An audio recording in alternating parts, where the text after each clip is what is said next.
Grabar otra vez, no se me olvide. Aquí estamos.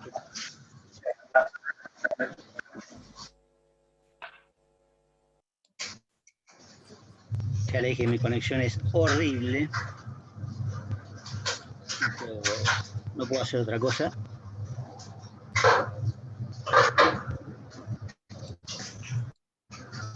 Bueno, bastante rápido dentro de todo.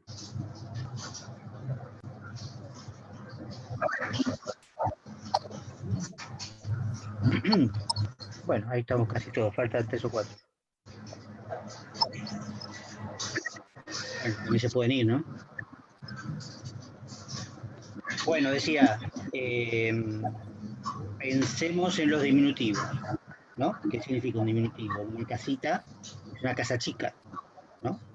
El diminutivo implica un objeto, pero de menor tamaño. Entonces una casita es, tomando el tamaño relativamente normal de una casa, la casita más chiquita. Pero yo por ahí puedo pasar por una mansión gigantesca, a lo mejor de alguien del barrio que era un pobretón, ¿no? Pero de repente se compra una mansión en medio del barrio y digo a alguien, mirá la casita que se compró este desgraciado. No es una casita, es una Profe, no se le mansión. escucha bien. ¿Cómo? Pero es porque, no digo, no se le escucha bien, no se le entiende, pero creo que es porque Hernán tiene el micrófono Ah, prendido. sí, hay un micrófono abierto, sí. Claro, sí, no se le alcanza a entender. Sí, ahí está. Bueno, de paso admito a otro. Cierre los micrófonos, please. Salvo para preguntar algo, obviamente, pero si no, hace mucho ruido y acopla. Digo, el ejemplo de pasar por el lado de una mansión y digo, ¿qué casita se compró este desgraciado? Obviamente no estoy diciendo casita en el sentido que tiene en la lengua como diminutivo de casa, sino que lo estoy usando de manera irónica, de manera incluso hasta despectiva, peyorativa, agresiva, si se quiere. Muchas veces se puede decir de esa manera, como cuando le dicen a alguien chiquito o chiquita, ¿no? Cuando es una persona grande. Es un uso peyorativo, ¿sí? Del diminutivo. Entonces eso implica un uso concreto, comunicativo, que no tiene nada que ver con la lengua para Saussure, sino con el uso en ese momento en especial. ¿Sí? En ese enunciado concreto en especial. Por eso Bastian dice, la oración es neutra, no tiene intención. De hecho, no tiene autor la oración. La oración no tiene autor. El enunciado siempre tiene autor. El enunciado siempre sale de algún lado. Porque ¿quién habla? ¿Quién escribe? Alguien tiene que haberlo hecho. Alguien tiene que hablar. Aunque no se sepa quién. ¿No? Pues puede no saberse. Uno puede escuchar un audio y no saber quién es, pero es alguien que está hablando. O puede leer un texto y no saber quién lo escribió, pero alguien lo escribió. ¿Sí? Entonces, hay siempre un autor en los enunciados, mientras que la oración no tiene autor. ¿Sí? Eso es muy importante. Y porque implica entonces que el enunciado siempre tiene una valoración, un punto de vista, que es el del autor, una subjetividad, una apreciación de lo bueno, de lo malo, de lo lindo, de lo feo, cosas que tenemos que ir estudiando en los próximos temas e incluso después del parcial, ¿no? Que es cómo se expresa la subjetividad en el lenguaje, pero sobre todo en la comunicación. La comunicación está hecha de subjetividad, lo cual no significa de individuo.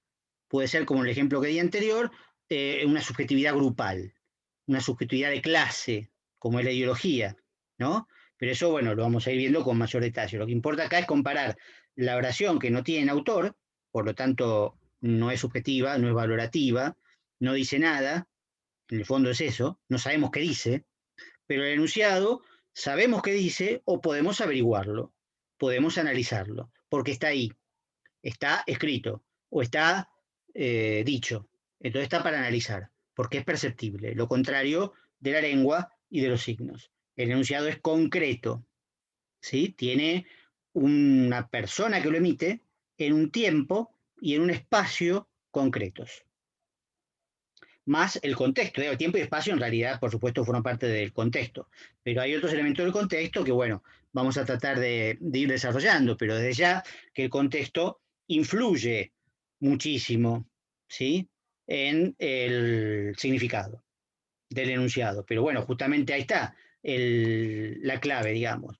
La clave es que cada enunciado es único, porque cada vez que es enunciado, ¿sí?, por alguien, cambia de sentido o puede cambiar de sentido. También podríamos decir que, bueno, hay dos enunciados que tienen el mismo sentido. Está bien, puede ser, pero el cambio de tiempo, el cambio de espacio y el cambio de persona siempre implican algún cambio en el sentido final del enunciado, ¿sí? Aunque se repita, aunque parezca que se repite.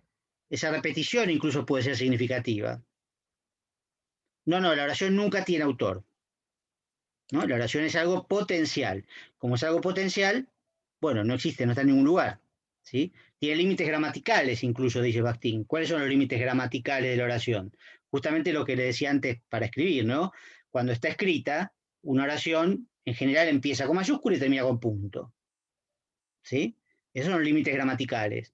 Cuando uno dice una oración, hay una figura tonal, melódica, que indica que empieza y termina.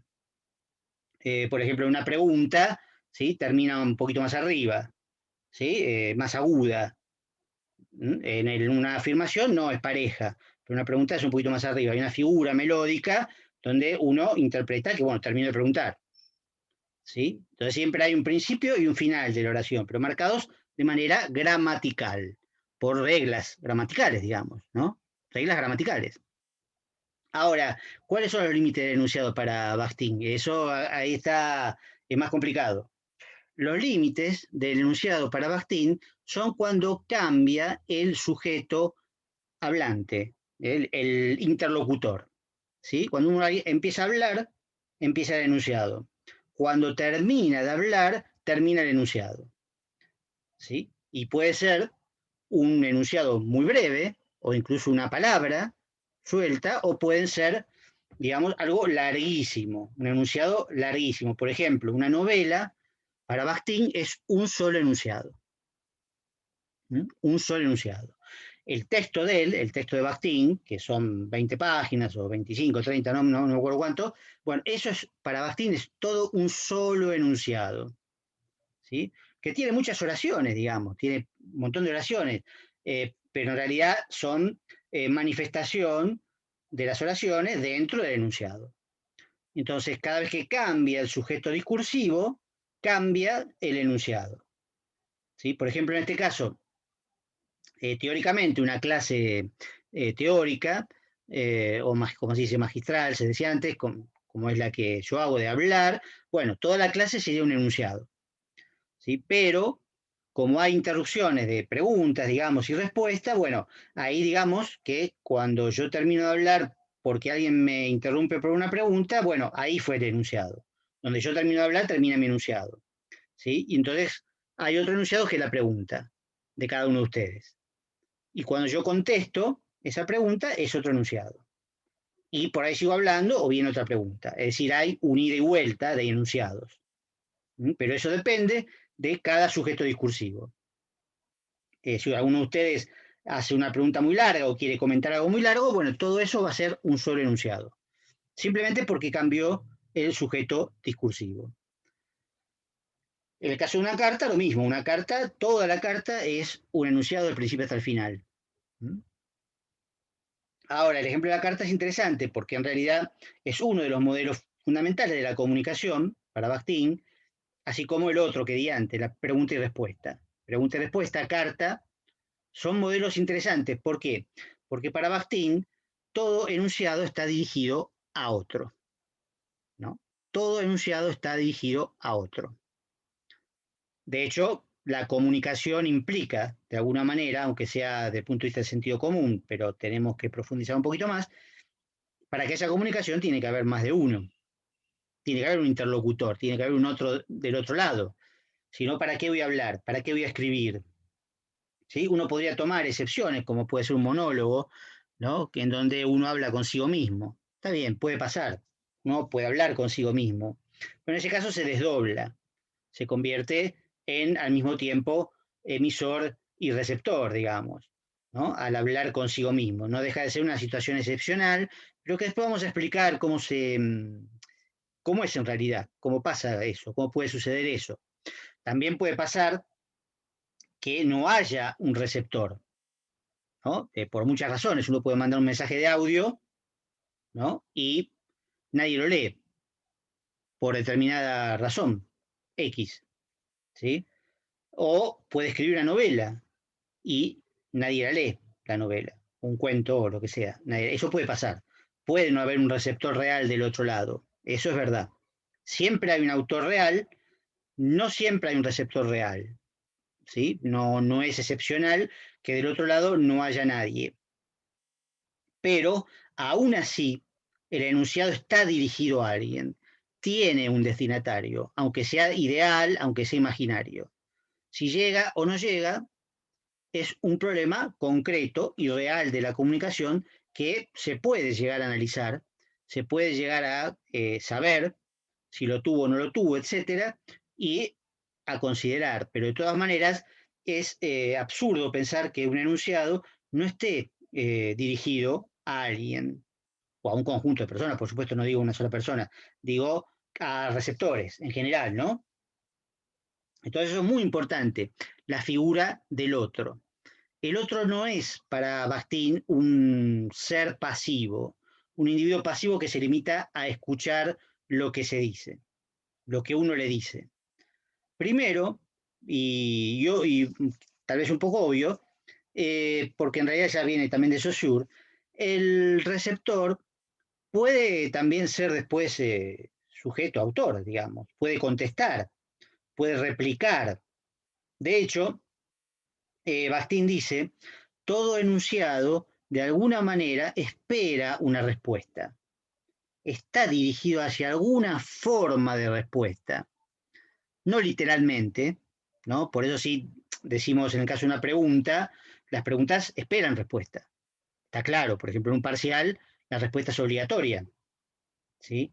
En un interrogatorio, bueno, depende del contexto, ¿no? En un interrogatorio puede ser obligatoria la respuesta o puede no serlo. Por ejemplo, cuando se interroga a un testigo, el testigo tiene que responder, ¿sí? Es obligatorio, además tiene que decir la verdad. Pero cuando se interroga a un acusado, ¿no? El acusado no tiene obligación de responder, ¿sí? Queda como interrogado, pero no tiene que responder, tiene derecho a no contestar, ¿no? A no declarar, como se dice en la jerga. Pero de todas maneras, la interacción pregunta-respuesta es para Bakhtin una especie de modelo de la comunicación, un modelo en pequeño, digamos, ¿no? Una pequeña matriz, ¿no? Y la carta también, la carta de alguna manera también. Cuando se manda una carta, cuando se manda un mail, ¿sí?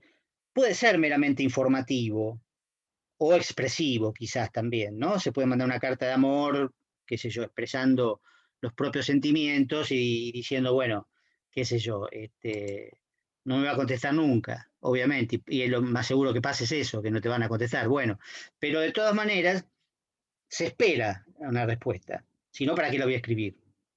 ¿No? La respuesta puede no ser escrita, puede no ser otro enunciado, eh, puede ser alguna acción también, puede ser una acción, puede ser un cambio de pensamiento, un cambio de creencia, o cuando se quiere convencer a alguien, ¿no? En la retórica, quizás lleguemos al último tramo, al último tema que es argumentación, donde vamos a ver cómo la argumentación es un tipo de discurso dirigido a convencer al otro, ¿no? A persuadirlo de algo, a cambiar su creencia. Si crea A, que crea B. Y eso, bueno, es una especie de respuesta también, ¿no? El cambio de creencia. Incluso a veces, en algunos contextos, el silencio es una respuesta, en cierto sentido, ¿no? A todos nos ha pasado alguna vez hacer una pregunta significativa, en cierto sentido, que la otra persona se quede callada, y al quedarse callada, entendemos lo que quiso decir. Por favor, apaguen los micrófonos porque se escucha demasiado. Almeida, ahí está, gracias. Muchas gracias. No, a mí en realidad no me molesta mucho, pero seguramente algunos lo escuchan más fuerte que otros, ¿no? Sobre todo si tienen auriculares les debe reverberar bastante lo del micrófono. A mí no me molesta. Este, bueno, decía, el silencio puede ser una respuesta en algunos casos, ¿no? Es mentira que el que calla otorga, no siempre el que calla otorga, pero en determinadas circunstancias sí, ¿no? Puede otorgar justamente mediante el silencio. Repito, uno sabe cuando hace una pregunta y la otra persona se queda callada, eso puede ser una respuesta. Puede ser un no, puede ser un sí, no sé, o según lo que uno le preguntó. Pero lo importante para Bakhtin es que el enunciado de alguna manera siempre busca algún tipo de respuesta o de reacción o de algo del otro lado. Algo tiene que haber. Entonces, de ahí la importancia del otro, que profundice un poco, no es tan pasivo, porque si yo me estoy dirigiendo al otro como destinatario, ¿no? Tengo en cuenta un montón de cosas, porque, por ejemplo, si lo quiero convencer de algo, bueno, tengo que tener en cuenta las ideas del otro, lo que lo puede llegar a conmover o a convencer, que lo puede llegar a hacer cambiar de idea, etc. Entonces, ¿qué pasa? Mi enunciado está condicionado por el otro.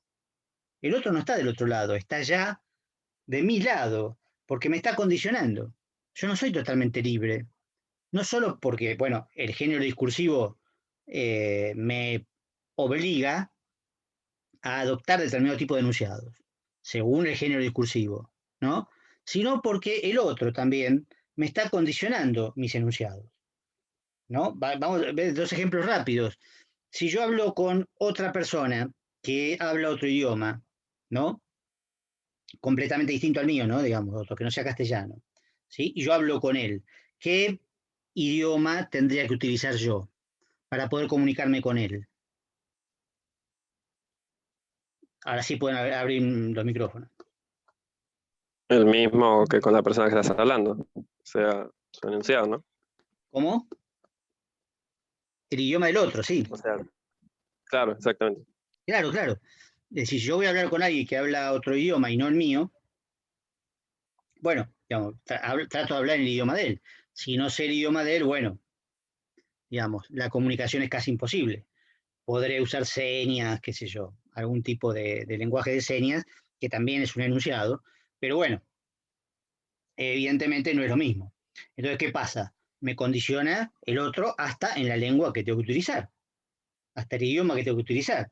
Porque si yo sé que me tengo que dirigir a alguien, incluso por escrito, eh, por determinado negocio, por determinado trabajo que hago en el exterior y qué sé yo, y yo sé que tengo que escribir en inglés, porque si le escribo en castellano no me va a entender y no va a contratar un traductor para entenderme, porque el que laburo soy yo. Entonces, a mí me interesa el laburo y entonces le escribo en inglés o en cualquier otro idioma, digamos, que necesite.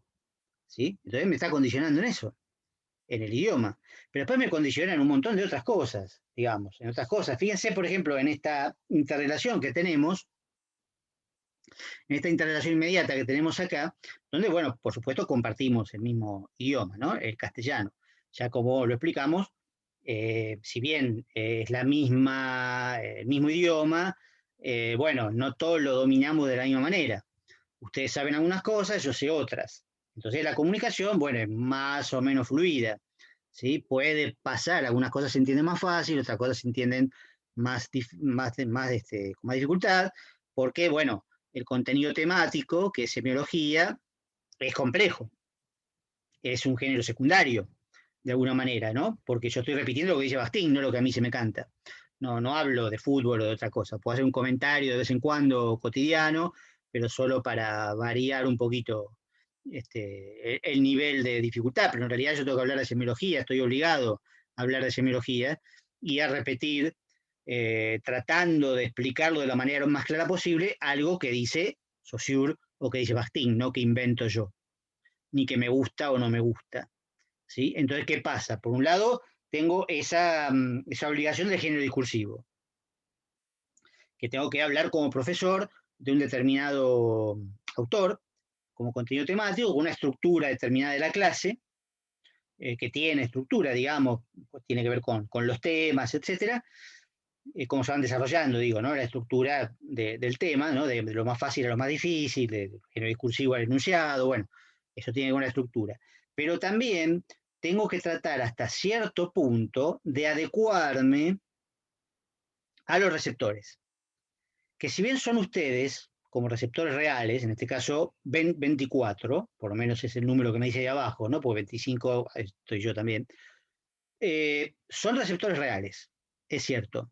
No todos son iguales, ¿sí? No todos tienen la misma capacidad de comprender, algunos tienen más, otros menos, potencialmente sí, por supuesto, potencialmente todos pueden entender, pero algunos necesitarán repasar un poco más, algunos necesitarán buscar algunas palabras en el diccionario, otros no.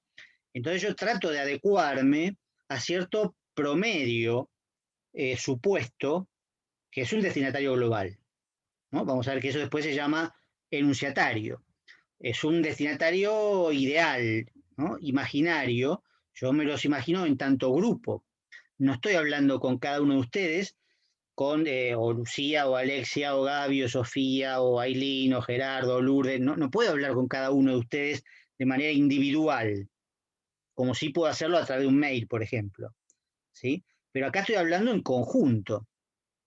Ustedes me condicionan, sí, por supuesto, porque yo tengo que tratar de hablar a un cierto nivel para tratar de que entiendan.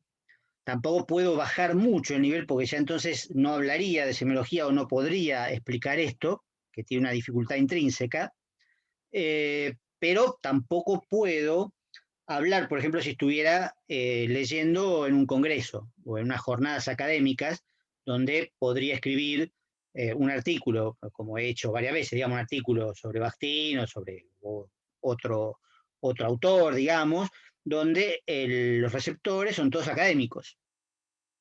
Entonces ahí, por supuesto, tengo que hablar de una manera muchísimo más difícil, más compleja, a un nivel que esos académicos pueden entender y además pueden, digamos, apreciar cuando de alguna manera me están evaluando también, ¿no? Me están evaluando mi propio manejo del lenguaje técnico específico y el contenido, ¿no? Entonces ahí es otro receptor, otro destinatario completamente distinto, que me está condicionando. Yo no puedo hablar ante los académicos como hablo frente a ustedes, porque entonces obviamente me tratarían mal, digamos, me descartarían enseguida, porque estaría hablando de una manera muy que ellos no, no admitirían, digamos, no pueden admitir. Exigirían mucho más, ¿no? O si tengo que escribir un artículo para una revista especializada, bueno, también el nivel, digamos, de complejidad, ¿no? De dificultad es mucho mayor, ¿sí? Porque los receptores de esa revista exigen eso. Ustedes me exigen cierta facilidad o cierta forma de resumir las cosas, de dar ejemplos, para tratar de entenderlo, ¿sí? Entonces, bueno, yo trato de adecuarme, sin, por supuesto, por otro lado, no cumplir con el contenido, que de por sí es difícil, que de por sí es difícil. Pero bueno, fíjense cómo uno va siendo condicionado, no determinado a veces, pero condicionado por el otro, ¿no? A ustedes, por ejemplo, no los tengo que convencer, tengo que explicar. ¿Sí? No es una argumentación en realidad lo que estoy haciendo, porque no los tengo que convencer de nada. No tengo que convencerlos de que Bakhtin tiene razón o de que Saussure tiene razón. Eso no es parte de nuestro intercambio. En el caso de cuando se escribe una tesis, por ejemplo, en una tesis uno justamente plantea una hipótesis que debe demostrar, ¿no? Con argumentos. Ahí sí hay una forma de argumentación, justamente, donde, bueno, la estructura implica fundamentar lo que uno dice, ¿no? Pero es algo que uno ha desarrollado, la tesis es algo que ha desarrollado uno, aunque sea basándose en teorías previas, pero que es propio de uno. Entonces uno tiene que argumentar y tratar de convencer al otro de esa hipótesis.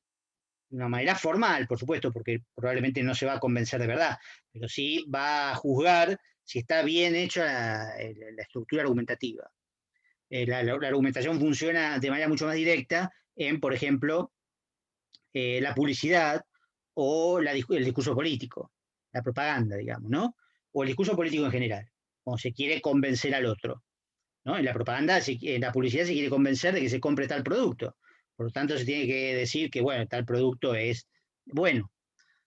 Pero en realidad, bueno, se hace mucho más compleja la publicidad porque tiene un target, un objetivo determinado al cual se dirige, y entonces la publicidad se estructura en base a ese objetivo. Más allá de que el objetivo general, digo, en sentido estricto, ¿no? El vender ese producto, bueno, hay maneras y maneras de venderlo. Y hay un público determinado para venderlo, ¿sí?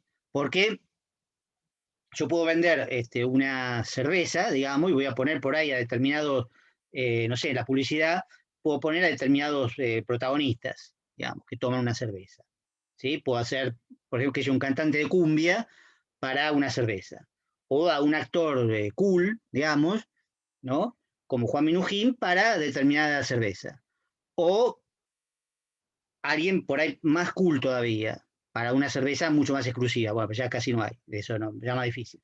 Pero, por ejemplo, una propaganda de Rolex, ¿no?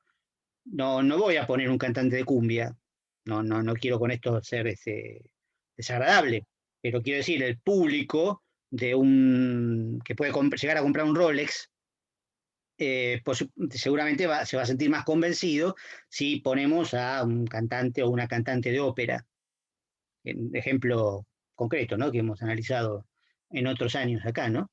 Una cantante de ópera famosa, bueno, dice uso Rolex, ¿no? Entonces, bueno, eso está condicionado por el público al que se dirige, ¿sí? Como si, bueno, Rolls Royce hiciera publicidad, que no, generalmente no hace, pero si Rolls Royce hiciera publicidad, bueno, obviamente estaría dirigido a un público muy selecto que tiene un millón de dólares, un par de millones de dólares para comprarse un Rolls, no sé cuánto saldrá ahora, pero supongamos 2 o 3 palos. Y bueno, obviamente habrá que hacer la propaganda con, no sé, un personaje muy famoso, qué sé yo, una actriz recontra famosa, etcétera. Y eso contribuye a argumentar a favor de comprar ese producto, ¿no? Entonces, el público condiciona el mensaje, el enunciado, ¿sí? Es lo mismo, es lo mismo. Si quiero convencer a alguien, lo tengo que convencer de determinada manera, no diciendo lo que yo quiero. Si digo lo que yo quiero, lo que se me ocurre, lo más probable es que no pueda convencer a nadie. Si yo quiero conquistar a alguien, por ejemplo, digamos, ¿no? Desde el punto de vista, como se dice ahora, sexo afectivo, ¿no? Si yo quiero convencer a alguien, y bueno, no le voy a decir que soy malo, que soy insoportable, que soy obsesivo, no sé, qué sé yo, cualquier cosa, digamos, si es por carta o por audio, no le voy a decir que soy petizo, qué sé yo, como se hace en Tinder, digamos, se pone cualquier cosa, ¿no? Eso lo sé porque me contaron, yo no estoy, pero digo, en el mundo en Tinder pone cualquier cosa, ¿sí? ¿Por qué? Porque, bueno, quiere atraer al otro, después se enterará de la verdad, lamentablemente, pero en el momento uno quiere atraerlo, si uno dice que soy horrible, que soy obsesivo, que soy inaguantable, que no me gusta nada, y bueno, no es lo más conveniente para conquistar a alguien. Uno trata de presentarse de una manera más o menos favorable.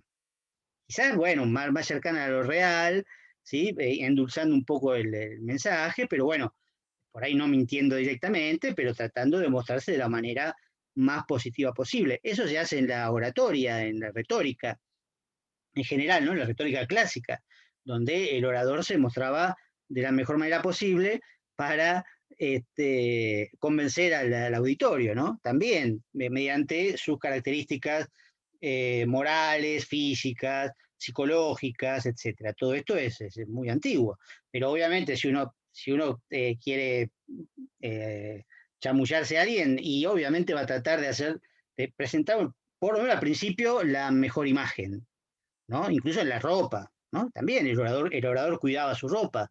Bueno, uno también, qué sé yo, en la primera cita trata de llevar una ropa más o menos potable, o que le parece que a la otra persona le puede llegar a gustar, ¿no? Si se pone la camiseta de Platense en la primera cita, y qué sé yo, no sé, es probable que no le guste a la otra persona, qué sé yo, a lo mejor sí, porque por ahí es hincha de Platense, pero a lo mejor no queda bien ir con una camiseta de Platense y una joguineta a la primera cita.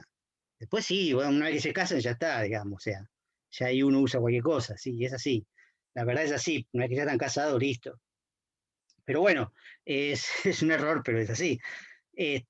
Pero digo, el otro condiciona mis enunciados. lo que digo y la manera en que me muestro visualmente también es un enunciado, ¿sí? También es un enunciado. Lo que transmito a través de mis actitudes, de mis gestos, de, bueno, todos esos elementos también son enunciados, también son enunciados. Lo que pasa es que son enunciados visuales, digamos, que no vamos a analizar específicamente, salvo alguna excepción, que por ahí algún ejemplo que pueda haber más adelante, de alguna publicidad con un elemento visual, ¿no? Que pueda servir como ejemplo. Pero bueno, vamos a ver cosas escritas nada más, ¿no? Analizar textos escritos, porque es más fácil, digamos, que analizar textos visuales. Necesitamos otra teoría para analizar textos visuales. Pero bueno, estoy generalizando, ¿no? Bakhtin habla siempre, por supuesto, de enunciados de lenguaje, ¿no? Escritos o hablados, pero todo mensaje es un enunciado. Signos visuales también son un enunciado. Y eso lo vamos a ver, aunque sea de refilón, lo vamos a ver. Volviendo a esto, y para que no se pierda la idea de enunciado, el enunciado entonces siempre de alguna manera está dirigido al otro y busca algún tipo de respuesta, de reacción, ¿sí? Un feedback, ¿no? Una retroalimentación de alguna manera. En algunos casos, literalmente, pregunta, respuesta. Si yo pregunto, en un parcial, tienen que responder. Si pregunto acá, no. Bueno, si pregunto acá, el que sabe responde, el que quiere responde, el que no quiere no responde. No me voy a enojar por eso. No es obligatorio. Pero de todas maneras, el que, insisto en eso, el que es preguntado queda en situación de preguntado, de alguna manera, ¿no? Y tiene que responder en algunos casos y en otros casos no. En unos casos está obligado, y en otros casos no está obligado. Y otra cosa muy importante respecto del enunciado, digamos, comparado también con la oración, ¿no? El contexto de la oración, dice Bakhtin, son otras oraciones. Como el ejemplo que veíamos antes de la novela, por ejemplo, o del mismo artículo de Bakhtin. Hay una oración, bueno, lo que rodea la oración son otras oraciones. En cambio, el contexto del enunciado es la realidad. El enunciado, de alguna manera, se refiere a la realidad. ¿Sí? Ya vamos a ver cómo. Siempre de una manera, como decíamos antes, subjetiva, pero de todas maneras se refiere a la realidad. Hay una opinión sobre la realidad, como cuando yo dije antes, qué lindo día, o la sociedad no existe. Esos enunciados se refieren a algo que está fuera de ellos, que por ahora llamamos realidad. O podríamos llamar referente también, ¿no? Porque se refieren a algo. Y otra cosa que ya no tiene tanto que ver con la oración, sino el enunciado en sí mismo, y con esto creo que casi seguro vamos a terminar. Hay algo importante que dice Bakhtin sobre el enunciado, que es que todo enunciado es un eslabón en una cadena discursiva de enunciados. Fíjense que esta imagen metafórica, ¿no? Hay como una cadena de enunciados, ¿no? Uno detrás de otro. No hay ningún enunciado aislado, enunciado solo, que rompa el silencio, creo que dice Bakhtin por ahí, ¿no? No sé si con esas palabras, pero algo parecido. No hay un enunciado que rompa el silencio eterno. Quizás alguna vez hubo un primer enunciado, pero no se puede rastrear. Es muy atrás en la historia. Quizás alguna vez haya un último enunciado, ¿no? Qué sé yo, la próxima pandemia por ahí nos morimos todos, no sé. Pero, o el mundo estalla, qué sé yo, y entonces ahí alguien será el último que hable, ¿no? Y que, no sé, y que diga, qué sé yo, Alberto, bueno, no sé, alguien va a decir algo, ¿sí? Pero en realidad no podemos saberlo, y no estamos ahí, no vamos a estar ahí para escucharlo, por lo menos para registrar el momento. Quizá para escucharlo sí, pero no para registrarlo. Entonces, la cadena es como potencialmente infinita, todos enunciados uno atrás del otro. Fíjese que ahí también la relación pregunta-respuesta provee un pequeño modelo. Pregunta, respuesta. Respuesta, pregunta. ¿Sí? Un enunciado puede ser una simple afirmación como está lindo el día, ¿no? Comparecida a la que dije recién, está lindo el día. Pero también puede ser la respuesta a una pregunta, que sea ¿cómo está el día? Está lindo el día. ¿Sí? Ahí cambia el enunciado, porque en un caso era una afirmación, ¿sí? Y en otro caso es una respuesta. La respuesta se relaciona directamente con la pregunta y la pregunta con la respuesta. pero ahí, bueno, es un pequeño modelo, ¿no? Un pequeño modelo. También la afirmación se relaciona con otras afirmaciones similares que fueron anteriores o posteriores, ¿no? Porque por ahí uno dice, está lindo el día, ¿no? Y otro le contesta, no, a mí no me gusta. Ahí no hay pregunta-respuesta. Son dos enunciados, ¿sí? Que uno niega al otro, ¿sí? Cada uno desde su subjetividad, a uno le parece lindo el día, salvo que sea irónico, a uno le parece lindo el día, al otro no. Entonces es una réplica, digamos, no es una respuesta en sentido estricto porque no hubo pregunta, pero bueno, es una reacción y se relaciona con lo que el otro dijo. Esto lo vamos a retomar más adelante en la noción de polifonía, pero es importante tener esta idea de que todo enunciado está de alguna manera relacionado con lo anterior y con lo posterior, aunque sea de manera temporal, porque ya es una relación temporal. Venir antes o venir después es una relación. ¿Sí? Lo que está primero, lo que está segundo, lo que está tercero, es una relación. Pero bueno, las relaciones son mucho más complejas. En el caso de pregunta-respuesta es compleja, en el caso de la negación es compleja, en el caso de la ironía es compleja, en el caso de la cita, ¿no? Porque yo puedo decir, en un momento dado, eh, ya no puedo realizar las hazañas que prometí, ¿no? Y entonces, bueno, por ahí uno reconoce o no, que resulta ser una cita de la última canción del Indio Solari que estrenó antes de ayer, ¿no? Que dice en un momento dado, dice eso como estribillo, ¿no? Ya no puedo cumplir las promesas que hice, algo así, ¿no?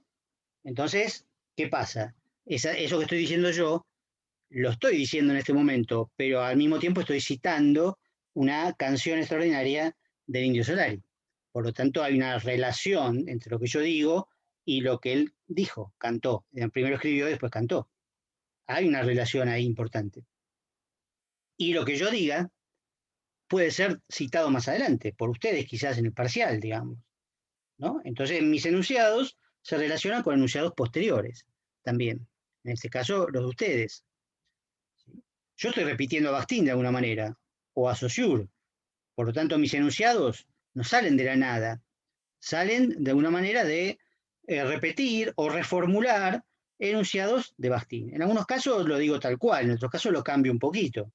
Pero de todas maneras, si no hubiera existido Bakhtin, yo no podría estar hablando de Bakhtin en este momento, porque yo no sería capaz de inventar esta teoría. La teoría existe antes que yo. Entonces, el ejemplo también de que Bakhtin, por ejemplo, verduguea a Saussure, ¿no? Que Bakhtin está en contra de Saussure. Bueno, también eso es un diálogo implícito, ¿no? Porque, como dije, Saussure ya se había muerto hace mucho, entonces no puede contestar. Pero sí le pueden contestar a Bakhtin los saussurianos, que de hecho le contestan, ¿no? Después de que él escribe esta teoría o este artículo, bueno, hay muchos que están a favor de Saussure y dicen, no es como vos decís, y bueno, entonces sigue la discusión muy típica en ciencia. La ciencia, sobre todo las ciencias sociales, se realiza mediante discusiones. Nunca se llega a un acuerdo completo, a un consenso total, no, porque hay siempre investigaciones, opiniones distintas que no son confrontables con la realidad, esto ya lo vimos, y entonces, bueno, cada uno puede decir lo que quiera mientras lo argumente correctamente, que es lo que hace Bakhtin. Pero igual en toda teoría siempre hay algún punto débil, alguna cosa que no se dice o que quizás no está del todo bien, que por ahí nosotros no podemos captarlo fácilmente, por supuesto, pero otros sí, ¿no? Porque por eso Bakhtin es capaz de contradecir a Saussure. No es fácil hacer eso, no cualquiera puede hacerlo, ¿sí? Pero hay un diálogo ahí. Entonces, después de Bakhtin, bueno, hay otros que siguen a Bakhtin o lo contradicen a Bakhtin. Un diálogo permanente. Pero volviendo a lo mismo, entonces, se está por cortar, el enunciado es un eslabón de una cadena discursiva. Esto, bueno, con esto empezamos la clase que viene para redondear, para repasar un poquito Bakhtin, y vayan leyendo Benveniste, ¿sí? El tema 3 sería en este caso. Hay 2 artículos y muy buenos videos de todo tipo. Pero bueno, esto lo veremos recién la clase que viene vamos a empezar, tendremos dos clases seguramente, o quizás